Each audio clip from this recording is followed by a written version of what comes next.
மாய்கா தன் அரசியல் வலிமையையும் செல்வாக்கையும் மீண்டும் பெற விரும்பினால் ஒரு வலுவான மலாய் கட்சியுடன் அது இணைய வேண்டும். ஆனால் அது அம்னோ அல்ல என அரசியல் ஆய்வாளர் ஷபுடின் உசேன் கூறியுள்ளார்.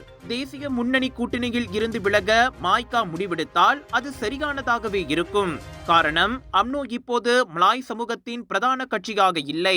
அண்மைய தேர்தல்களில் மலாய் வாக்காளர்களின் 70 விழுக்காடு ஆதரவு பாஸ் மற்றும் பெர்சாத்து கட்சிகளுக்கு சென்றுள்ளதை அவர் நினைவுபடுத்தினார். நாட்டில் இந்தியர்கள் பெரும்பான்மையாக உள்ள நாடாளுமன்ற தொகுதிகள் ஒன்று கூட இல்லாததால் மாய்காவின் வெற்றிக்கு வலுவான மலாய் கூட்டணிதான் முக்கியம் என்று அவர் சுட்டிக்காட்டினார். அதே சமயம் பிரிந்து செல்ல நினைக்கும் மாய்காவை விமர்சிக்கும் முன் அம்னோ தனது தற்போதைய நிலையை முதலில் எண்ணி பார்க்க வேண்டும் என்றும் ஷபுடின் அறிவுறுத்தினார்.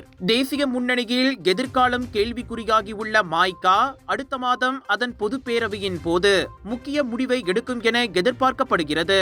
அது 80 ஆண்டு கால பந்தத்தை முறிக்குமா அல்லது புதுப்பிக்குமா என்பது பேராளர்களின் கையில்தான் உள்ளது.